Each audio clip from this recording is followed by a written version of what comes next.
What's up mga sir? Yan, good evening. Pauwi tayo Sabado. May dinaanan lang tayo dito sa office. Yan. So, share ko lang sa inyo mga sir later pag lumabas na tayo habang pauwi. Okay bang bumili ng motor na brand new pero old model? 'Di ba? May mga ganun. May mga binebentang old model na mga natira.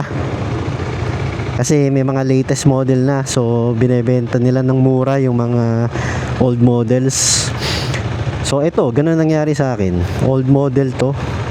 Binili ko.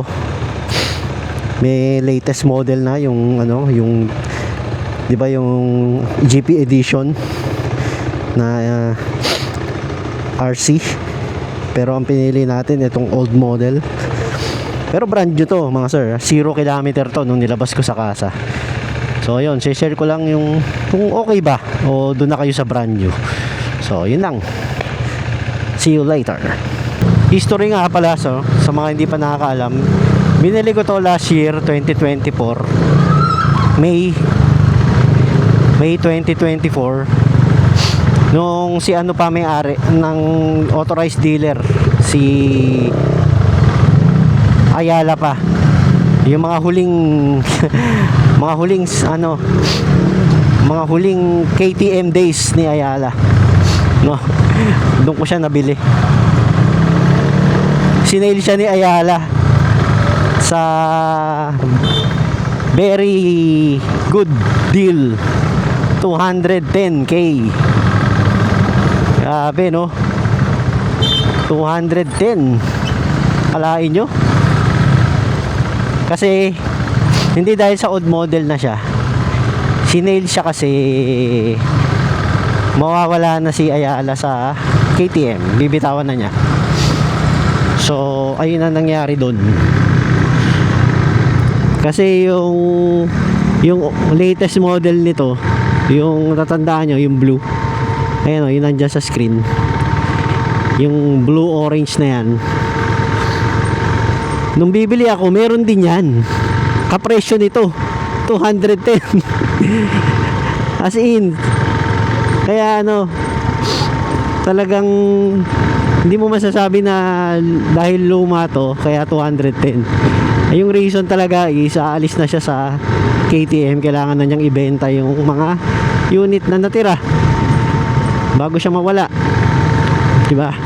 Bago magsimula yung si Lucky Mappy, diba? Ngayon hindi na si Lucky Mappy, diba? Si ano na, si Tri Motors na ang pinalitan ulit. So ganun talaga. So ayan, balik tayo dun. Sinail ni Ayala to ng 210. Inubos yung unit. Isa ako sa nakabili. Actually, agawan nun. Ang mas pinili ko ito kaysa dun sa brand, dun sa latest na blue orange na yon. Kasi simple lang, mas napupugian ako dito. Yun lang. Wala na ibang reason. Sa akin kasi mas mahalaga yung ano yung itsura kaysa sa, kasi doon ang upgrade lang naman nun dito, parehas sila ng engine. Ang upgrade lang nun is naka TFT screen, tapos adjustable yung front, di ba? Ito hindi. So parang basically yun lang, wala na. Tapos nagibago yung ano, yung siyempre yung itsura, yung frame, yung fairings. Basically yun lang yung biggest ano niya, biggest change niya. TFT screen, tsaka adjustable front suspension. So pwede mong ibaba yun. Ito hindi, fix na to. Fix na to na nakababa. Actually yun pwede mong ibaba kasi medyo nakataas siya eh. So kung gusto mo ng sporty, baba mo. Ito wala kang choice.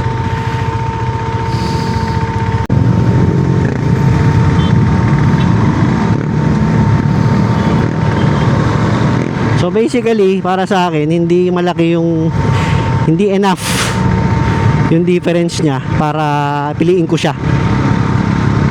Kumbaga, isa-sacrifice ko yung pagkapogi, yung pagkagusto ko sa itsura para lang sa TFT screen at adjustable front suspension. Parang nyek, yoko. Mas importante sa akin yung looks. Kasi the rest, the same na eh. Pero kung wala nito, siguro, kung ito hindi na available, definitely, yun ang kukunin ko, yung RC na yun. Diba? Panalo yun eh. Panalo na rin yun. Para sa price niya, diba?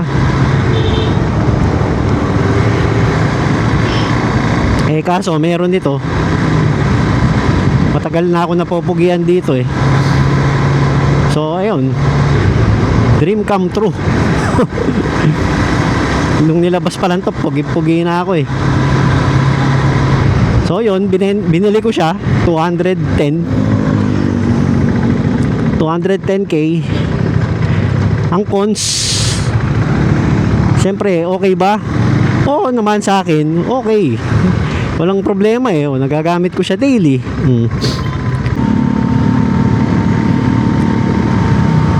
Yun, simulan natin sa mga pros. May pros cons yan eh.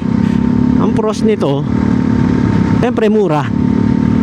Bibili ka ng old model pero brand new, mura, di ba?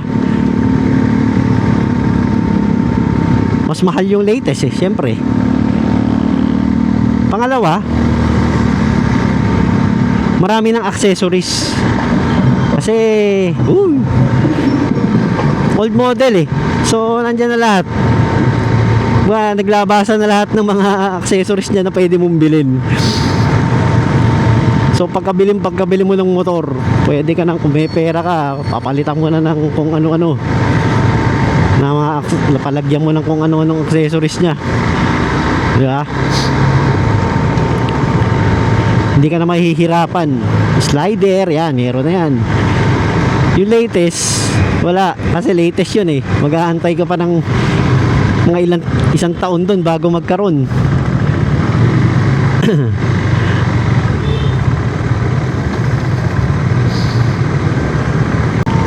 Pangatlo, syempre luma, mas marami na tong spare parts, di ba? Marami nang nagtitinda ng spare parts nito kumpara dun sa bago. Kasi ilang taon nang lumabas eh, di ba?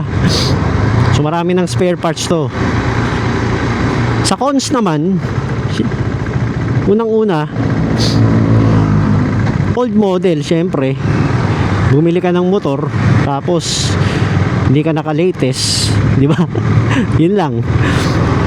Bumili ka bagong motor mo pero hindi ka naka-latest model. Parang lumalabas, parang luma mo na, parang ang tingin eh, parang is either second hand mo nabili or matagal na sa'yo yung motor, di ba? Kasi old model eh. Iniisip ng mga nakakita dyan, matagal mo ng motor yan, di ba? Alright, let's go.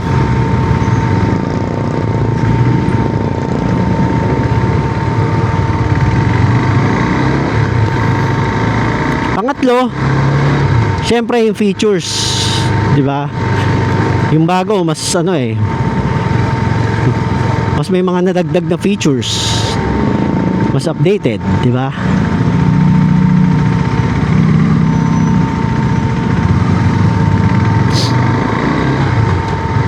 So yun ang nawala sa'yo, yung mga features na dinagdag. Pero kung baliwala naman sa'yo yun, kung di naman mahalaga sa'yo yung features na dinagdag, di ba?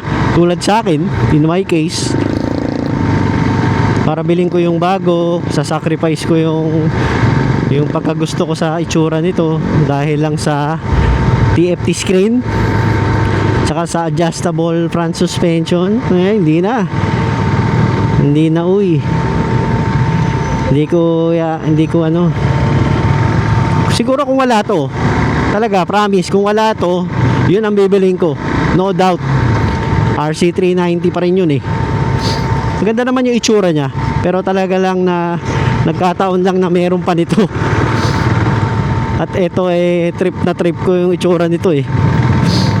Kung wala nito, wala. Doon tayo sa ano, GP edition. Yung orange black. 'Di ba? Angas din nun. Pogi rin eh.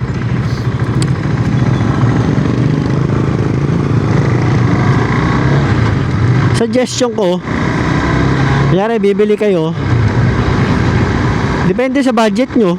Kasi kayong makakaalam yan eh. Kung may budget kayo na kaya nyo naman bilhin yung latest, kunyari may budget ka na 350k, bibili ka ng 400cc, tapos meron yung gusto mong motor eh, 340. O di ba, may budget ka, but why not? Di ba? Doon ka na sa latest. Kung yung luma eh sinail lang ng konti, di ba? Kunyari ang pagitan lang ng luma tsaka bago 10k, walang 20k, di ba? 10k difference lang. 10 to 15. Di ba? Hindi sulit eh. Sa inyo, di ba? Kayong it's your call. Di ba? Sa akin kasi parehas ng price to tsaka yung bago eh. Di ba? Mas wise, actually totoo, mas wise move. Mas kinuha ko yung bago, yun ang wise. Kaya lang maselan tayo sa itsura eh. Gusto ko talaga yung itsura nito eh.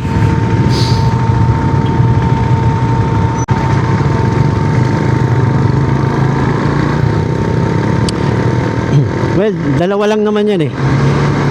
Kung bibili kayo ng old model, it's either one, gustong gusto niyo yung itsura, talagang in love kayo, tulad nung sa akin, in love ako dito.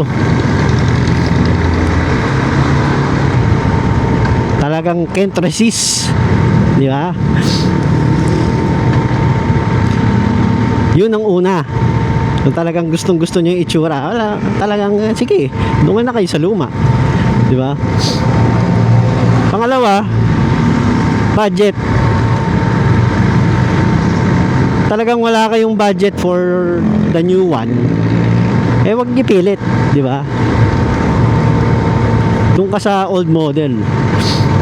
Kaysa mag-ipong ka ng, kunyari, laki pa ng kulang mo, dinedele mo, gusto mo yung latest, suggest ko, wag na. Doon ka na lang sa kaya mo. Sayang yung panahon eh, na ni-enjoy mo na yung motor. Ganun din naman, kung magpapalit ka rin naman pagtagal eh. Kung pa pala tatagalin, di ba? Tsaka isa pa pala, kung yung old model is napakalaki ng discount compared doon sa brand new, eh mapapaisip ka talaga. Mapapaisip ka kung yan eh isinail lang tulad nito. Ang price nito originally nung lumabas to 300,000. Tapos 210 na lang. Isipin nyo, 90,000. Di ba? Ang binaba, 90k.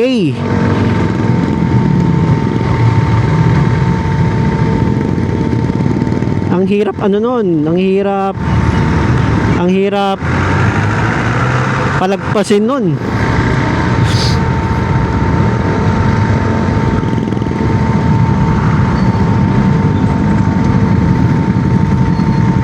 Mahirap palagpasin yun.